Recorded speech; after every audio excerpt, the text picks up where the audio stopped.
Doesn't matter. Which is not going to go well. Doesn't matter. Just doesn't matter. Right. Centre backs. Jake's got 3 of them. Me and Rob have got 2. Yeah, go on and do your 3 because I reckon 2 will be one will be the same as mine. My first one is Lukaku. Yep, same for me. He's a big powerhouse, so he's just going to bully Strong people. and fairly quick as well. Yep. My other is Lewin because he's just got an Reasoning incredible because of the leap jumping. on him. Yeah. And then also Chris Wood because yes, he's tall in it. Yes, he's decent at winning headers because he's used to playing in the.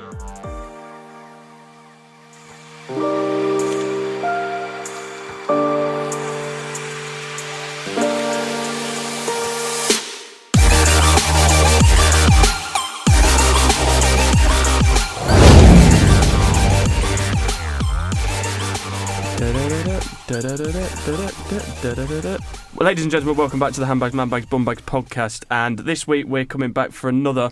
What? What? That intro. What? Oh, I've just sworn as well. Oh, I've cut this bit out. Look, this is staying on. This is staying on. Yeah. Give Ben some actual editing work to do. Ladies and gentlemen, boys and girls, welcome back to the Handbags, Manbags, Bumbags podcast.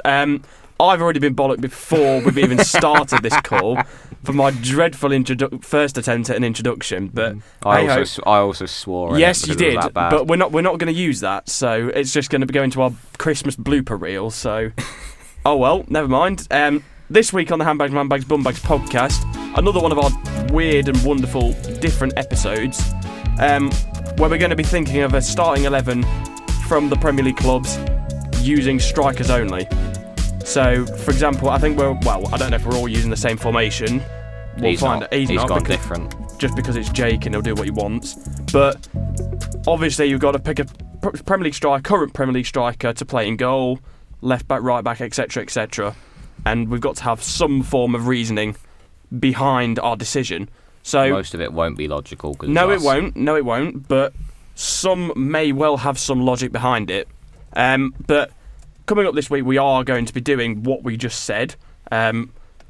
Basically picking an 11 full of Premier League strikers playing out of position, essentially. But I have a feeling some of these Premier League strikers could do a job in the positions that we've suggested. So obviously we're going to start with goalkeeper then. I've got some logic behind this. So have I. The fact he's done it before.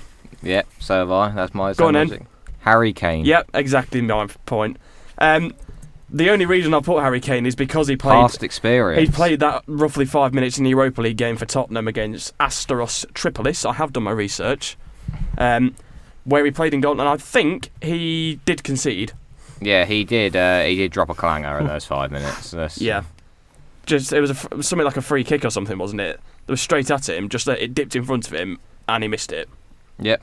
See, that's where you've gone wrong. I've gone for a player that's never conceded a goal before. Go on then. Emmanuel Dennis.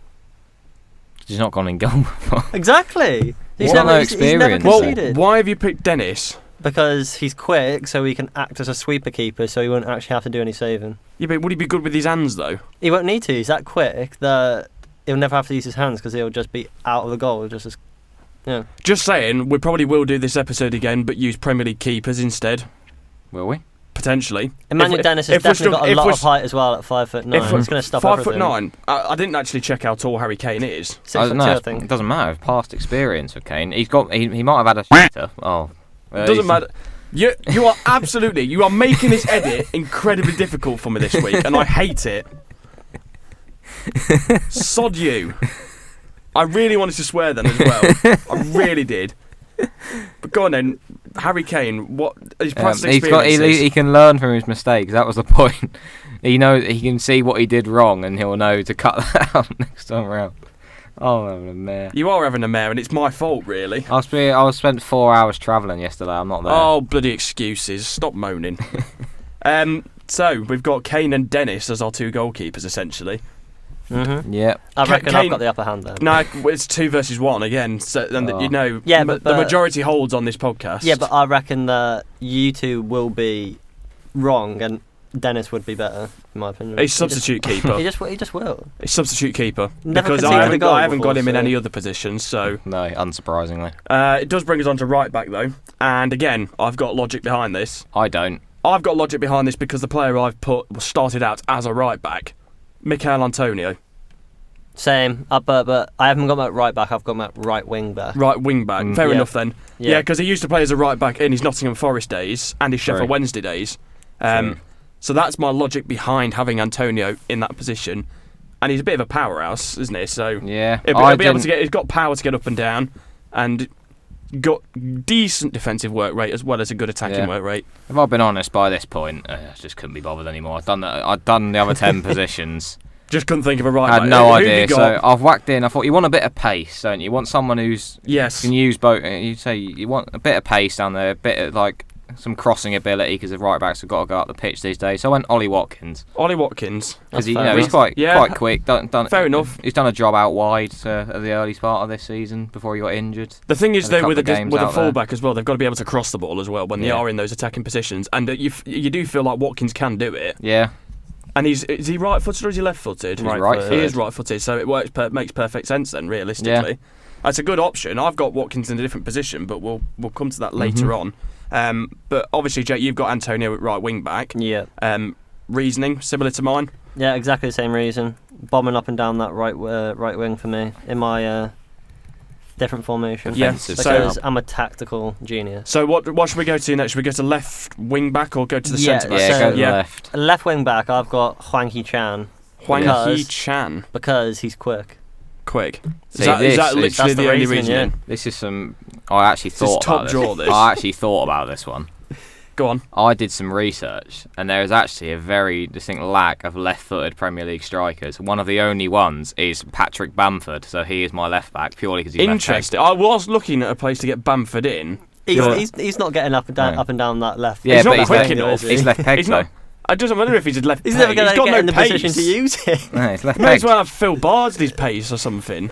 He's got no speed. You're doing at him all. a disservice here. I don't want to do Phil Bardsley a disservice. It was a couple of weeks ago. I was praising Bamford. The way that Leeds play as well. Bamford's as you can probably why they've been so rubbish this year as well. Like the way Bamford, everything goes through him. He dictates it. So he'd do a job up and down. Play a couple of 1-2s with my other players I've got in the midfield.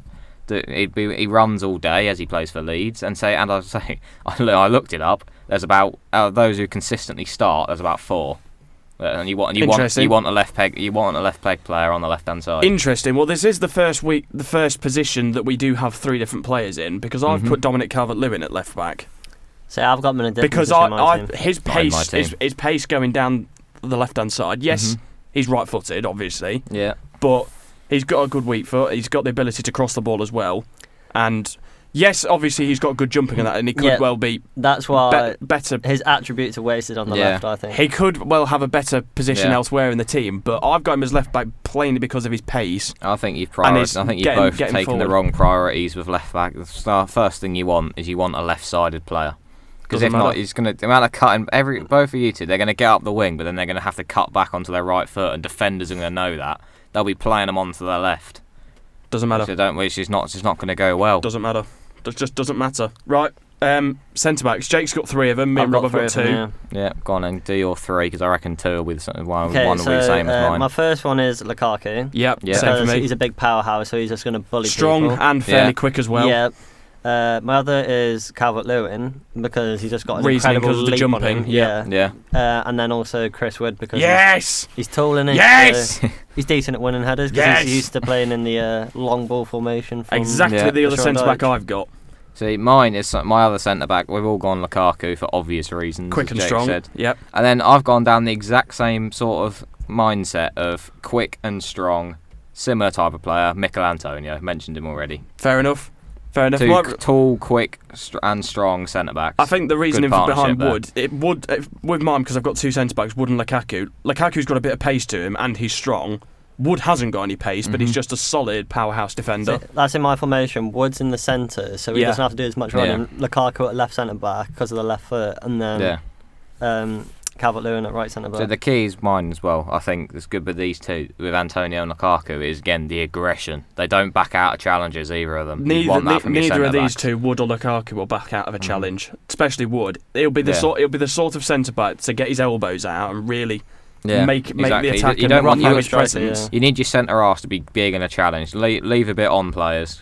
Make them worried. Exactly. And Antonio and Lukaku will both do that. Exactly. Right. Well, this is where it gets interesting now because we've got different formations. Because he's obviously playing 5 in midfield. Well, you've got your wing backs, obviously. So you're playing it's just 2/3 in midfield. 2/3 in midfield. We'll call it 3. Well, you're playing the standard 4-4-2, aren't you? Yeah.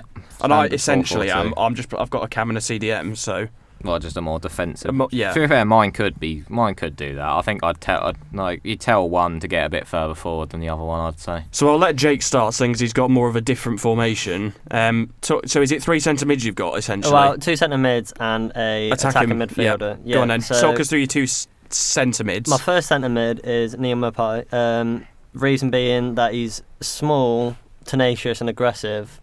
So he's just going to. I'd say Neil Maupay's got kind of a Kante sort of feel about him. Yeah, exactly. That's the exact reason. But he's just buzzing about everywhere. He's just going to be in people's phase. He's trying to win the ball back.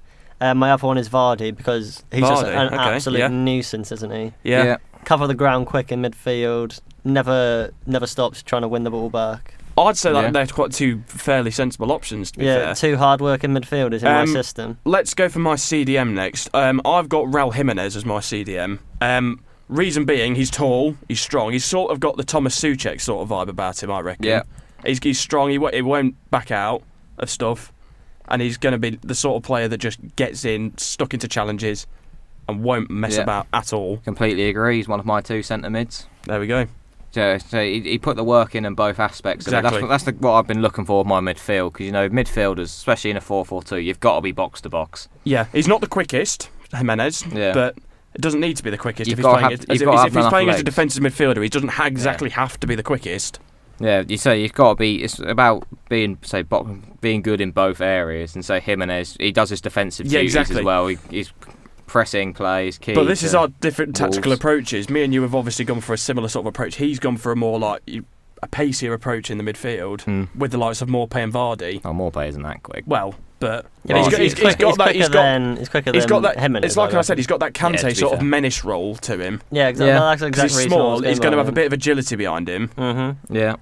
It's a wise option. So, did you say you're Cam in the end, Jake, or not? No, but it is Harry Kane. Harry Kane, because he should be in net. He should be in the goal. Not playing particularly well, but Harry Kane, when he's on form, is probably one of the best playmakers. Yeah, that's the in key the to league. this So. Should be in goal. Like the attacking picks, obviously, you got to think what players can I afford to move to defensive positions to accommodate having the best possible strike partnership to get the goals. Exactly. It's difficult, this, but Kane's a good playmaker, so I just whacked him in attacking mid. It's fair enough. I'll go for my cam. I've got Ollie Watkins as my cam.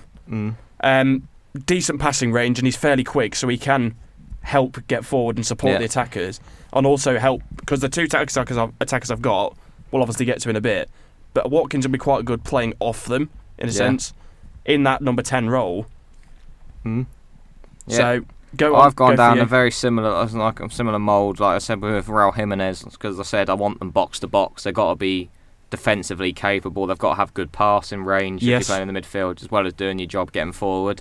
So Jimenez on one side, then I'd pair him with Roberto Firmino. I was thinking of trying to get Firmino in there somewhere. Whack him in the midfield. I think he'd do a job. The problem is with mine and Watkins. He could easily have played a left mid as well, and I could have really, really taken the mick with that because he plays left wing a lot for Villa when Dean Smith was obviously there. Yeah, that's giving hints at my left mid. It's also giving a few hints at my left and right mid. Yeah. But, Jake, because you're playing a slightly different formation here, have you got any positions that aren't strikers left? No, just 2 strikers. Okay, right, we'll get to our wingers then. Right, wingers, absolute cop-out for me. I've gone people that play. I've gone Jesus on the right because he plays on the right for City, and Aubameyang on the left because he played on the left for Arsenal last year. Interesting. I've also got Jesus on the right because he's been playing there all season for Manchester City. But I've actually got a striker who's not, but I feel would have the potential to play there. Adam Armstrong on the left for me. Quick. Yeah, quick. That's what. Good. I reckon he's got quite good crossing ability as well. To be fair, I picked Aubameyang for pace, and then remembered afterwards that he played left mid because I was like, wingers, you want a bit of pace, don't you? Like that's the key. You want the pace, and I went, who's really quick? Aubameyang, and I went, oh, he actually played on the left, even better. And then I thought, then once I realised that, I went, who on the right? I was trying to think quick again, and then I realised, actually, I've got someone who used to play on the left. Let's just go Jesus because he's quick and plays on the right for City. I've just realised that we're only 15 minutes into this and we're already at the actual striker positions. Yeah, we can discuss like Dean Smith going to Norwich for a bit, I reckon. Potentially. Or we could do the same thing for the goalkeepers. Potentially. On the spot? Maybe. That's a whole other episode, that would need a bit of prep beforehand in one of our lectures beforehand. Not condoning this. We do take part in our lectures and really focus to the best of our ability. Just going to point that out there. Why we never usually do any prep for this. Exactly. We usually turn up and make it on the spot. Striker positions. We've all got two strikers. Yeah, so this is what I say. You've got to factor in here you've still got. Obviously, if this team, realistically, if it goes to play a game, you've got to outscore your opponents. Exactly. Because you're playing people out of position. Exactly. And so you've got to pick the best option. And I think you can't really go any further than arguably the best option at the minute, which is obviously Cristiano Ronaldo. Yeah, so I've got one of the best players of all time and Cristiano Ronaldo up front. So who's the best player of all time then? Timu Pukki. Yep. Pukki. Pukki, baby. A Pukki party alongside Ronaldo. So how many goals has he got this season in the Premier League? Pukki? Yep. One, I think. One. And I'm pretty sure it was a penalty. He's got 2, isn't he? I thought he's got a couple. pen. Rob's going to have to confirm this for us, but I'm Research. pretty sure it's only 1 or something like that. I'm doing my research. Actually, I'm changing my mind. Christian Benteke up top. He's got 3. He's got 3. Well, just shows how irrelevant Norwich are, but they won't be soon because Dean Smith will slowly turn them worse. Doesn't matter now. I've changed it to Benteke because I realised I need 2 tall players to win headers and that. See, I've not done that. It's still one of the best players of all time on Ronaldo. Is Benteke going to try and take the penalties away from Ronaldo? Yes, but then Ronaldo will put him in his place, won't he? Benteke actually bagged in the week for Belgium. He did. So what a man. Yeah, he did. What a man. Obviously Ronaldo is one of my strikers as well. I don't think you can go any further than not put him in. Yeah. Plainly because of his experience and stuff, and the fact he's still performing so well at the age of whatever he is. Ronaldo. 36. He's 37 on the 5th of February. 5th of February. That's the easiest way to put it. We put him in because he's Ronaldo. It's just Ronaldo. Yep. I mean, you could have played him at left wing, really, because he's. True, but that'd be a cop-out. Yeah, it would be a cop-out. He's wasted out on the left now as well. It would be wasted. He's there. He's there as a movement, jumping finishing. and obviously he's still got the body of a 25-year-old, for goodness sake. I was like, that would be a cop-out when sitting here with Aubameyang and Jesus. Exactly. Second striker, Rob, who have you got? Jamie Vardy. You've copied me then again. There we go. Jamie, what's your reasoning for Vardy? I mean, just obviously, there's not really any reason to say reasonings, really. He is a striker, but why have you got him partnering Ronaldo? I think there'd be a good partnership.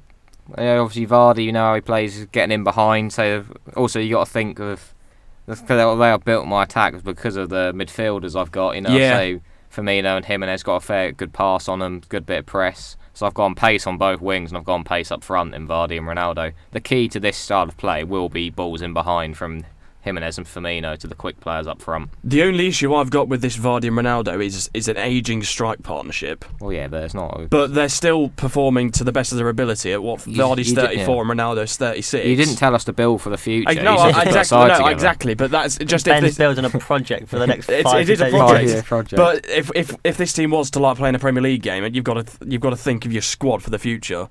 Yeah. Vardy and Ronaldo is not. Well, they're fine probably for the next 3 or 4 years potentially.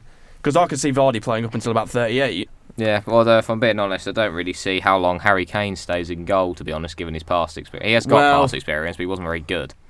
You never know. Conte could turn him into the next Hugo. My style better of play, than Hugo Lloris. My style of play, I've copied Conte and basically gone for 3 centre-backs, 2 hard-working midfielders, bombing up and down the left with the right wing-back and left wing-back, and just whipping crosses into the 2 tall strikers. I've kind of gone a bit Brexit ball. Yeah, I think I've gone. Mine's very much the abusing pace in behind with, say, Firmino and Jimenez. Both got a very good pass on them. I think the key asset for my team here is Adam Armstrong's pace down the left-hand side. Yeah. He's going to be quick. He's going to be getting in behind the likes of Antonio, pretty much, in a lot of cases. I mean, I've got a threat of both of mine. So we've got the balls in behind, and you've got the aerial threat. Aubameyang's not bad in the air, so you could see Jesus isn't bad in the air. Vardy's not bad in the air, but he can feed off Ronaldo. Yeah, exactly. So Ronaldo's there to get on the end of crosses. Vardy's there to use his pace and get in behind. And down the other end, you got a lot of height in the defence of Antonio, Lukaku, Bamford, Wood, Watkins. You got height. Even Calvert-Lewin's 6 foot plus. Yeah.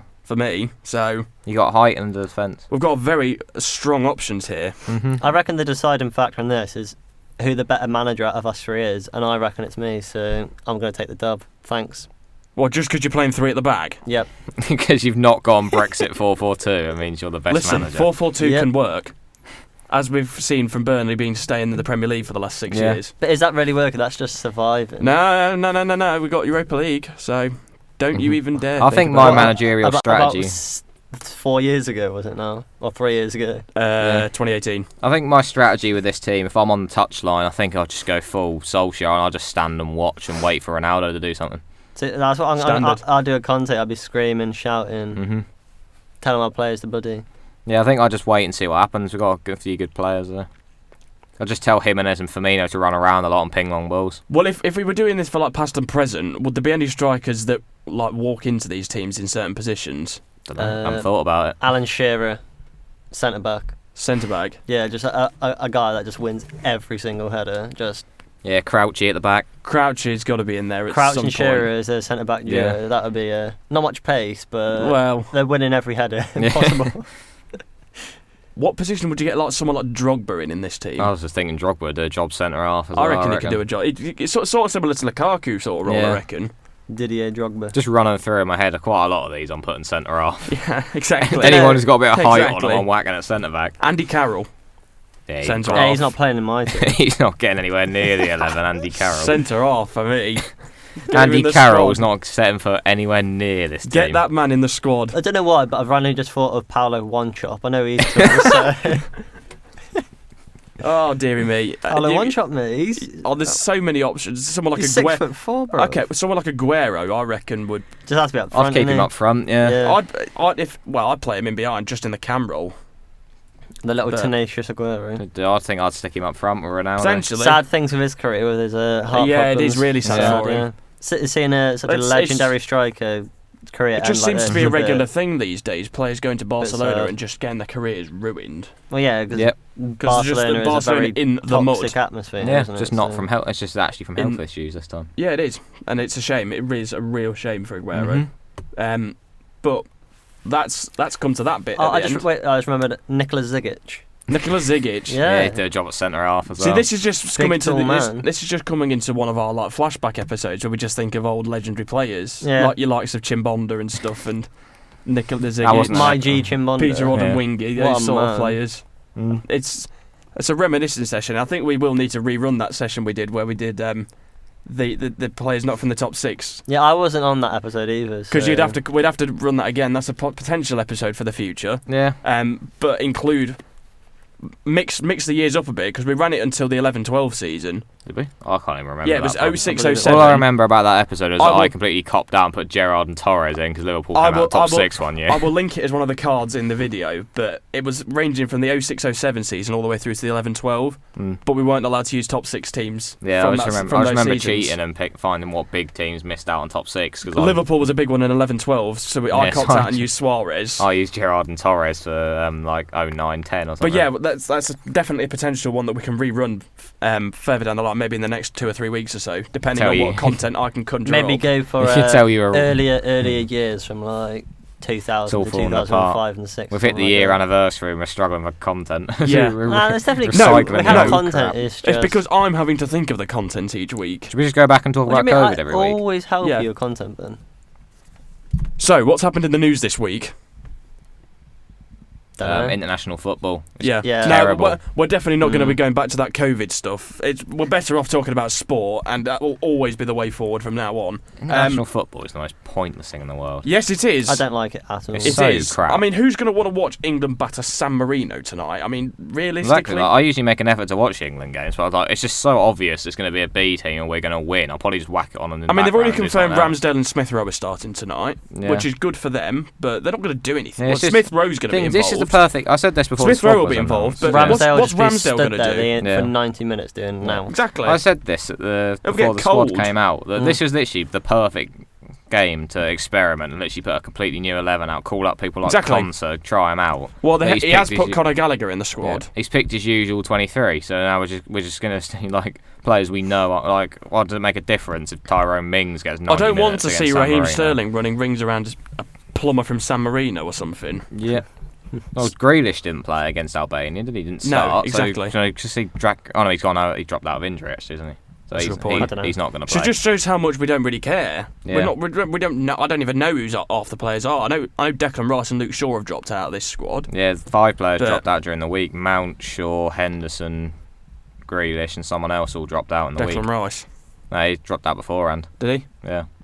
Someone did. I can't remember who it was. Matthew Rice. Yeah, there's 5 players dropped out between Albania and San Marino. Yeah, I just happen Hendo, Grealish, Mount, Shaw, and someone else. No interest in international football. Like, realistically, there's no point playing the game, because if we lose to San Marino, we should put ourselves on a ban for 50 years. Yeah. And not allowed to go to a tournament. Well, that does bring me on to what do we think about this Winter World Cup then? Because it's a load of farce in my opinion. I actually think it would be quite cool to be honest. It could work. I think it's just the fact it's in Qatar. To Christmas being like a. The build up to Christmas being. We're just not going to do. We're just plainly not going to do well, though. They're replacing the Premier League with World Cup football. I mean. Yeah, they announced the schedule this week. Yeah, they did announce the schedule this week. I didn't actually look at it, so if any of you two actually did look at it, fill me in. Yeah, the season starts. Thank God for Rob actually looking at it. Important starts at the stuff. Same sort of time. So same sort of like the World Cup dates starts this sort of time from when this will go live. Yeah, season is early August start. Then it breaks in November Probably. At some point, mid-November. I know it finishes at the very end of May this season. Can't remember the exact date. Next season, sorry. Yeah, can't remember the exact date. It's like middle of November. About this time next year, it will break off and it will come back weekend after Boxing Day. Interesting. So is there any Boxing Day fixtures? Yeah, I think it might come back. I think it might make its return on Boxing Day. Because I know the final's December the 18th. Yeah, exactly a week before Christmas Day. Yeah, then it finishes the last week of May instead of the first week of May. It's interesting. I mean, it's going to be interesting how it affects teams. Like, it will actually. If teams are on like a good run of form or have a bit of momentum, it's going to obviously halt that altogether. And if teams that have major stars going, your likes of Man United and stuff, because obviously, Ronaldo's got to get through the playoffs because Serbia went through automatically yesterday. You'd imagine Portugal will go through though. There's a lot of potential, isn't there? So comes back on Boxing Day. Exactly, but I googled it. Hey, it doesn't really matter, does it? So, it's a weird one, isn't it? Winter World Cup, it just doesn't sound right. No, it's just. I think it's just so blatantly obvious that England are going to do terribly because it's in Qatar and we can't handle the heat. Good point. I mean, we saw it in Brazil, didn't we? With the heat and humidity playing near the Amazon rainforest. It's literally been put in winter because it's too hot to do it in summer, and we're from England, so we just haven't got a chance. Yep, we'll probably get an easy group, get out of that, and then get knocked out in the last 16 by Spain or someone like that who can adapt. Colombia will come back to haunt us from Russia. We'll get knocked out by some sort of like average-looking side because probably it's just the sort of England thing to do. More, say someone like Colombia or someone like that who's used to playing in heat will just knock us out because we'll be absolutely shattered. It's the sort of thing for England to do, but we shall see. Jake, I think you said you wanted to touch a bit more on Dean Smith's appointment at Norwich. Yeah, well, what are your guys' thoughts? Because I think it's on one hand, I think it's very odd. It's a 50-50. He's literally just been sacked, but then Norwich probably know they're going to go down, and they know Dean Smith can get them back up. Teams out of the Championship. Yeah, really. So that's the thing with Norwich. You are effectively appointing your manager for next season in the Championship because it doesn't matter who you get in, they ain't keeping them up. So. Yeah. No, it's an interesting one. It's a 50-50 really. Yes, it could be a good appointment further down the line, but.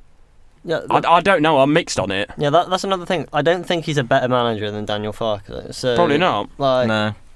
It's just a bit weird. On one hand, it makes a bit of sense, but then for the most part, it makes no sense. Like the only bit that makes sense is that they know he can get them back up the Championship. Exactly. But literally, he luckily kept Aston Villa in the league that one season after spending like 100 odd million. Stayed in because technology broke. Yeah, he's going to get pennies at Norwich to spend. Yeah.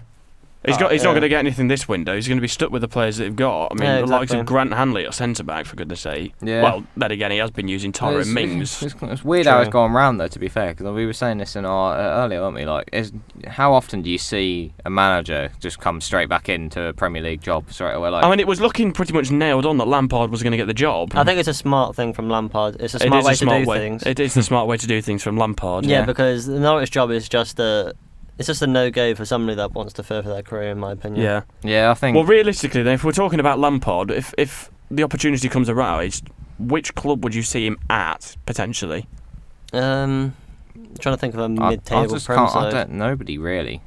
I thought he was destined to just end up taking the England job, but Southgate's getting a new 2-year contract now, so that was my ruled out. I thought maybe it is an Southgate. Interesting one, isn't it? Because there's a lot of Premier League jobs that are pretty secure at the minute. Yeah. Well, I thought I was expecting Vieira to be gone by this point in the season, if I'm being totally honest. Vieira how we could have been more wrong with that. No, there were. So maybe something like Everton if Benitez gets sacked.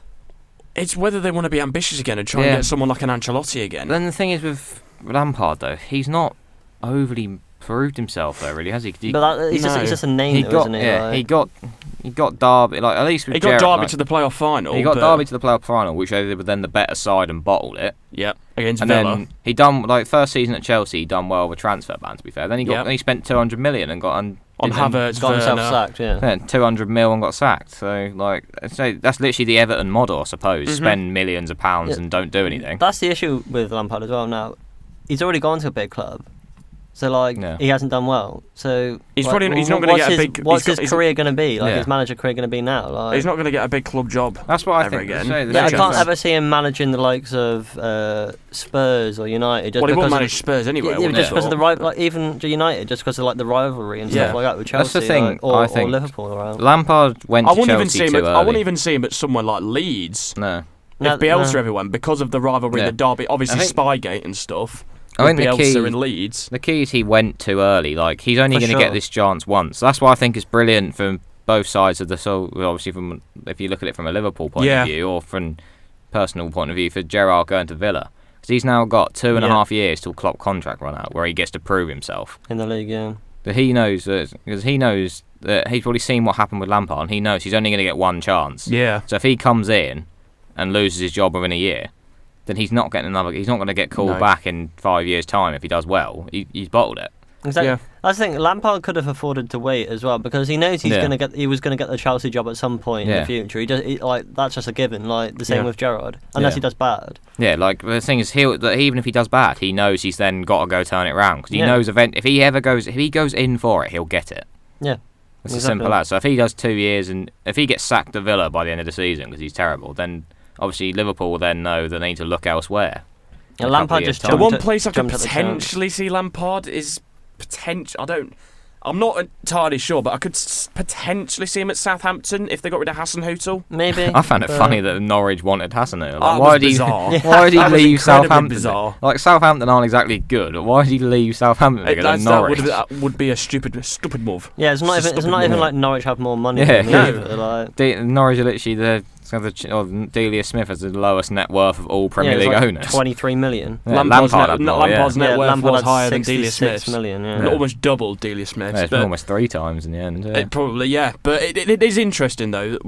Obviously appointing Dean Smith and stuff at Norwich. Wise appointment? I'm interested to see. This is a good stat. When was the last time a manager played the same team in 2 consecutive weeks of Premier League football with 2 different teams? Or is this the first time? Because he's got sacked for losing to Southampton, and now he's good point, again against Norwich. That's a good stat. Southampton. That is a very good stat. Is this the first time, isn't it? So the fact it's 2 consecutive weeks, obviously, there's been an international in between. But is this the first time in Premier League history? The key contributing factor, really, for Dean Smith at Villa is losing Jack Grealish. Yeah.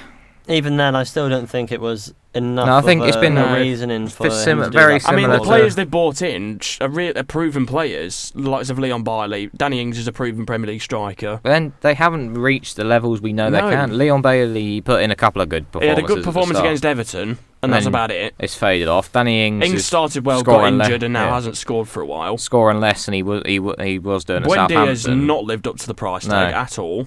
It's a bizarre one. Yeah. The scenes when they wanted Smith Rowe as well, who's now turning to Arsenal as one of Arsenal's best players. The way this I season. see it with Dean Smith is a similar point we said to Lampard in his last season at Chelsea before he got sacked. Is that, and like I said about the Everton model, seems to be spent like Rafa's doing well and he spent the least amount of money. Mm-hmm. Yeah, he's finished in the same sort of places as Ancelotti and that. He's spent less. Exactly. So that seems to be what I think won't help Dean Smith's reputation is that he spent £100 million 2 seasons in a row. And finished 10th and he's currently and then got sacked for being 16th. Yeah, exactly. Like he had last season. He had Jack Grealish and spent £100 million. I'm finished 11th. And wasn't in the fight for Europe. They were out by November. They were out of the fight. They were just fighting for top half. Yeah, it's an odd one. It is an odd one. Quick line on Steven Gerrard. Obviously, his appointment at Villa. It's a good move for him, I reckon. That's a very intriguing move, yeah. It's a good move for him. Obviously, everybody knows where he's going to prove himself to go to Liverpool. Destined to be Liverpool at some point. In a way, I think it's probably the worst move for Villa out of anything, because it's a good move for Gerrard for a chance to test himself. Good move. So Villa can't. I don't see how Villa win out of this situation. I don't see what the smart thing for Villa would have done would have been to go out and get a proven manager. Yeah, I don't see how. I mean, Gerrard's not exactly done wonders with Rangers. He's got one league title. Yeah. That's it. I struggle to see how Villa win in this situation though, because if Gerrard does badly, obviously they sack him. They've got to pay him loads of money, and the bad season continues. But if he does well, he's going to leave. Like, the more success he has, the more certain it will be that he will leave for Liverpool in 2 years' time. Yeah. So if he comes in and does that's what some of the Rangers fans feel betrayed now, because he's come in and done brilliantly and then just sacked it off and gone to Villa. Like, he's going to be given they have been very clever with giving him a 3.5-year contract when Klopp's runs out in 2.5 years, just to make sure they get good compensation off Liverpool. So that was a clever play from them, but. I was just saying, I don't see how they win, because literally they know if he does well, they're going to lose him. Mm-hmm. Like, there's no way he doesn't spend. There's absolutely no chance that Steven Gerrard lasts more than 2.5 years at Villa. No, I'd agree with you on that. And I think already this season is probably too late for him to pull back and get Europe out of it. Maybe Conference League. So then you're literally giving him next year. You're giving him them 2 years. They're going to give what? They're going to give him another 100 million or so. Yeah, or you're going to give him 100. Because he's not exactly had a budget at Rangers. So are you going to give him big money to try? He's trusting a manager like Gerrard with that. Villa always give their managers big money because they have the money to spend. Mm-hmm. I've just loaded up the league table and just seen Manchester United's form, and now I'm really sad. I don't think that'd be a wise point to start. I just think for someone who's because he's not been in the Premier League yet. Obviously, he's only been in the Scottish League, which, despite what fans of the Scottish League say, is not on the same level as the Premier League. No, it's not. It's nowhere near. Exactly. So I think for the job he's been given to try and climb this team that's not performing and they're 16th in the table on a terrible run of form, 5 straight losses, to try and drag them into a Euro spot, which is what the board will probably want. Yep. I just can't see how he's going to do it. No, I'd agree with you on that, and it's a 50-50 appointment, really. It's like Dean Smith. It's good for the short term, and it's good for Gerrard in the long term, really. It's good for Gerrard, good for Liverpool. Not so good for Villa. We'll wait and see for Villa, because obviously I don't see how Villa win. If he gets them to Europe next year, then obviously that's exactly what they wanted. So. Exactly, but we shall see. But we are pushing for time. We've got about 2 minutes to go, so we shall start to round things up. This episode was supposed to be our Premier League strikers playing in every single position. But obviously we didn't stretch it enough, and it wasn't able to fill the whole half an hour or so. But hey ho, it doesn't matter. Just a quick shout out to Sir Lewis Hamilton for his incredible drive. Yeah, incredible drive. We could have just mentioned that. To be fair, we're not a football podcast. Exactly. That's why I want to vary our content a bit more, so it's not just football every week. I just feel like I just wanted to mention that. That's fair enough. To remember, because people forget how good Hamilton that's fair enough. People are like 3 races to go now. Yeah, it's going to be very, very tight. Races. Yeah, very tight. Best season in a long old time. But the question is, could Lewis Hamilton do it in goal? That's the real question. He's played in like charity football games and that before. So. Yeah, F1 driver. He's an Arsenal fan as well. F1 drivers playing in a football match. You ever seen that clip of I think it's like Kimi Räikkönen like bags a goal and it's just nothing. Gasly played quite well in the charity game in Marseille recently. Yeah, I saw that. Yeah, he did score. Yeah, I think so. He did score. Super Pierre. That's probably the end of this week's HMB podcast. Rob, would you like to do the honours and ruin my outro this week? Nah, I can't think of anything. Good. I can actually ruin my own outro this week. I've ruined the middle bit of it anyway. You've ruined the middle of it by making me having to do a news or something. I ruined your intro by laughing at it. You did ruin my intro. You've ruined terrible intro. A lot of things have gone wrong this week, but hey ho, that we're not professional and we're not expecting to be. So here we are. We'll be there eventually. Eventually, but give it some time and we'll be there. But for this week on the HMB podcast, Ben, Jake, and Rob bring you another episode, and we shall see you next week. Adios. Bye.